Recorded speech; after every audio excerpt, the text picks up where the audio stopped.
ഇത് ഗൗരവപ്പെട്ട ഗുരുതരമായ ഒരു പ്രശ്നമാണ്. മറ്റൊരുപാട് തരത്തിൽ വിദ്യാസമ്പന്നരുടെ വർഗീയതയാണ് ഏറ്റവും അപകടകരമായത് എന്ന് കേരളം തിരിച്ചറിയണം. അതിന്റെ ഗുരുതരമായ പ്രശ്നമാണ്.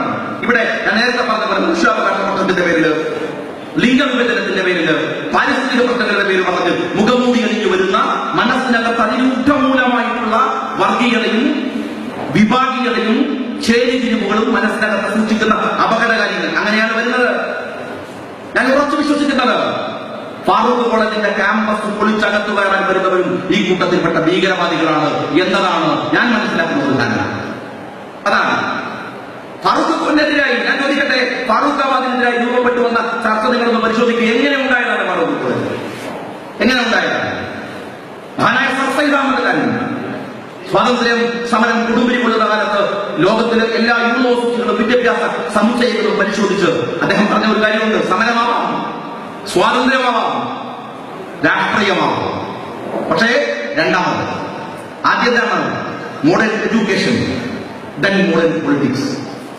അങ്ങനെയാണ് അലിഗഡ് ഉണ്ടാകുന്നത്. നിർഭാഗ്യവശാൽ ഉത്തരേന്ത്യക്കാർക്ക് അദ്ദേഹത്തിന് ശേഷം ഒരു സർദയ്യന് കിട്ടിയില്ല. അതുകൊണ്ട് അലിഗഡിന് ശേഷം അങ്ങനെ ഒരു അലിഗഡും ഉണ്ടായില്ല. എന്നാൽ ഫാറൂഖ് കോളേജ് അങ്ങനെയല്ല.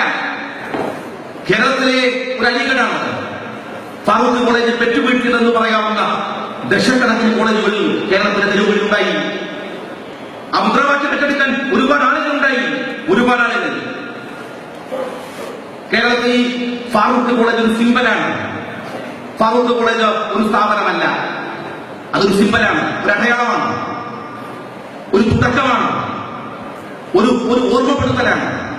പിടിക്കേണ്ടത് കേരളത്തിന്റെ തെരുവിലെ മറ്റൊരു കോളേജല്ല.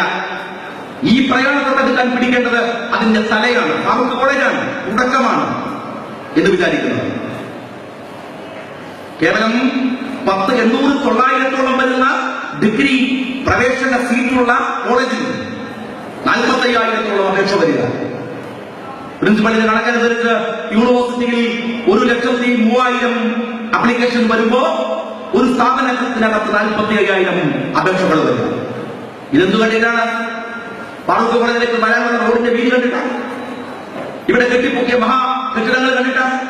അതല്ല, ഫാറൂഖാബാദ് കൊടുക്കുന്ന ഒരു മെസ്സേജ് ഉണ്ട്, ഫാറൂഖാബാദ് കൊടുക്കുന്ന ഒരു സന്ദേശമുണ്ട്, ഫാറൂഖാബാദ് കൊടുക്കുന്ന ഒരു ധാരണയുണ്ട്. ഫാറൂഖാബാദിന് വേണ്ടി കണ്ട ഒരുപാട് സ്വപ്നമുണ്ട്. ആ സ്വപ്നമാണ്, ആ ധാരണയാണ്, ആ ചിന്തയാണ്. ഫാറൂഖാബാദ് തകരുന്നു എന്ന് പറയുന്നത്, തകർക്കാൻ ശ്രമിക്കുന്നവരുടെ സ്വപ്നം എന്ന് പറയുന്നത് ആ പ്രതീക്ഷകളെ തകർക്കലാണ്, ആ ധാരണകളെ തകർക്കലാണ്. അതാണ് ഗൗരവപ്പെട്ട പ്രശ്നമെന്ന് ഞാൻ വിചാരിക്കുന്നു. എങ്ങനെ ഫാറൂഖ് കോളേജ് ഉണ്ടായി? ഭരണഘടനാപരമായ ഒരു അവകാശമാണ് ഫാറൂഖ് കോളേജ് എന്ന് പറയുന്നത്.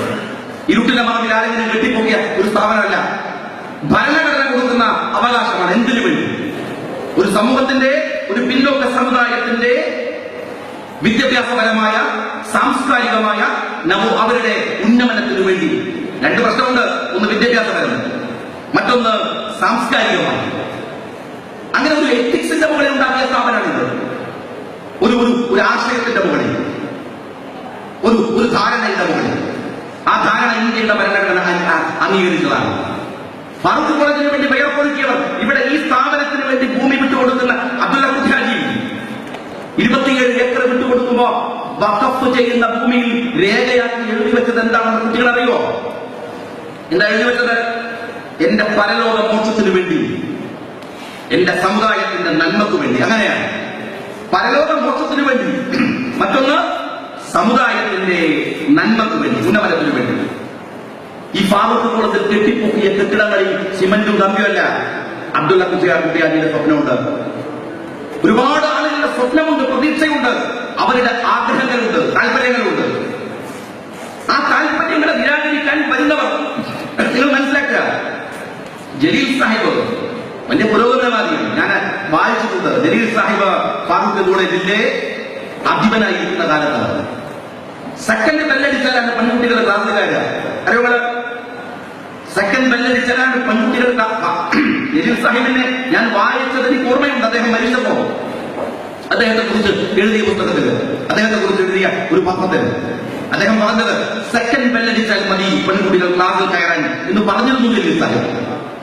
അത് ജലീൽ സാഹിബിനെ പോലെ ഒരു പുരോഗമനവാദികളെ അദ്ദേഹത്തിന്റെ മാത്രം വിഷനല്ല.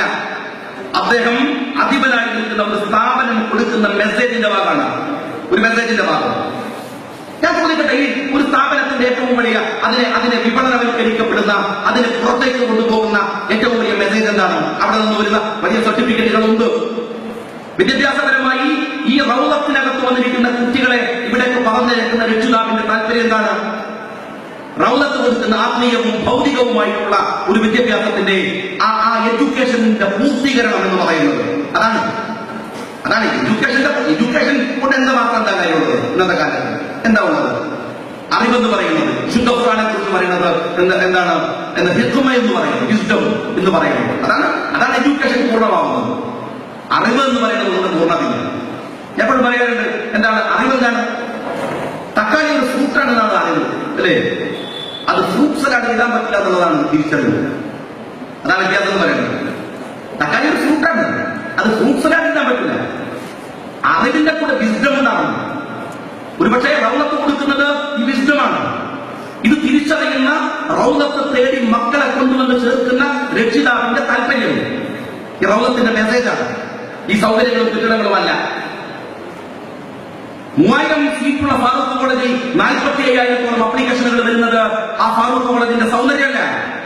ഫാറൂഖ് കോളേജ് കൊടുക്കുന്ന അച്ചടക്കം, ഫാറൂഖ് കോളേജിൽ ചേർക്കുമ്പോഴുണ്ടാകുന്ന അതിന്റെ ആ കുട്ടിക്കുണ്ടാകുന്ന എന്താണ് അക്കാഡമിക്കലായിട്ടുള്ള പാഠത്തിനപ്പുറം പഠിക്കുന്ന ഒരു കൾച്ചർ, ക്യാമ്പസിൽ കൊടുക്കുന്ന കൾച്ചർ വലിയ പ്രധാനപ്പെട്ട.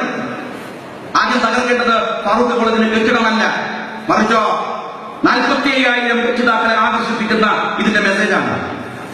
അത് തകർക്കണമെങ്കിൽ ഫാറൂഖ് കോളേജിനെ കുറിച്ച് പറയുന്ന പരാതി എന്താണ്? ഇപ്പൊ എന്താണ് പരാതി? ആൺകുട്ടികളും പെൺകുട്ടികളും ഇടകലർന്ന് നിൽക്കുന്നില്ല. ആയിക്കോട്ടെ, കേരളത്തിലെ ഏത് ഗവൺമെന്റ് കോളേജിലാണ് ഉള്ളത്? അത് പറ.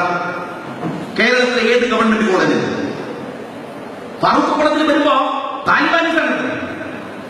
ഇവിടുത്തെ 100 കണക്കിന് ക്രിസ്ത്യൻ കോളേജുകളുണ്ട്. ആ ക്രിസ്ത്യൻ കോളേജുകളിലുള്ള അതിശക്തമായ അച്ചടക്കമുണ്ട്. അത് ക്രിസ്ത്യൻ തീവ്രതയാണോ? പറയാൻ കഴിയണോ? അത് ക്രിസ്ത്യൻ തീവ്രതയാണോ?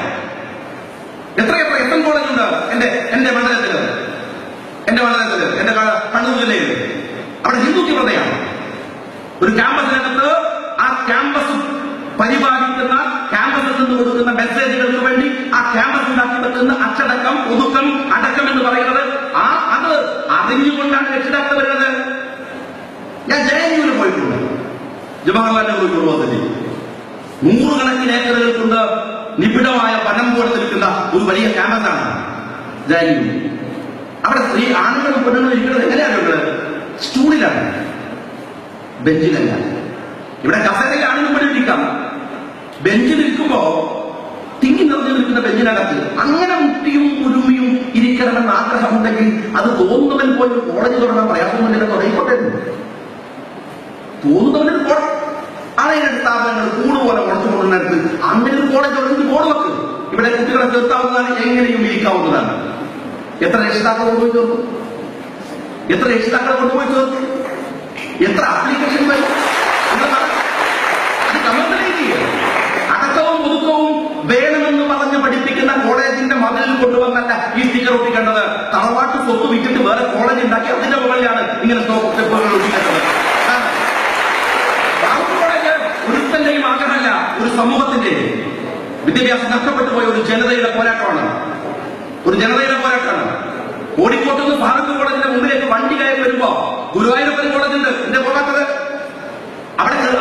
അവിടെ ക്രിസ്ത്യൻ കോളേജ് ഉണ്ട് കോഴിക്കോട് നഗരത്തിനകത്ത്, എന്തേ പോകാത്തത്? വരുന്ന വഴിക്ക് കരിക്കറ്റ് ആർട്സ് കോളേജ് ഉണ്ടല്ലോ, അവിടെ ബസ്സറങ്ങളില്ലല്ലോ. നേരെ ഫാറൂഖ് കോളേജിന്റെ മുമ്പിൽ വന്നിട്ട് മനുഷ്യാവകാശ മുദ്രാവാക്യം വിളിക്കുന്നവന്റെ മനസ്സിലെ വിഷം മനസ്സിലാക്കാൻ വലിയ സർട്ടിഫിക്കറ്റും യോഗ്യതയും വേണ്ട. കോമൺ സെൻസ് മതി. ഫാറൂഖ് കോളേജ് ഉണ്ടാക്കിയത് ഒരു വൈകാരികതയാണ്. ഫാറൂഖ് കോളേജ് ഉണ്ടാക്കിയത് ഒരു സ്ഥാപനമല്ല, അത് നടത്തിക്കൊണ്ടു പോകുന്നവരുടേതുമല്ല. ഇത് ഞാൻ പറഞ്ഞല്ലോ, ഒരു കോൺക്രീറ്റ് കെട്ടിടമല്ല, ഇത് മണ്ണല്ല. ഒരുപാട് പേരുടെ സ്വപ്നമാണ്.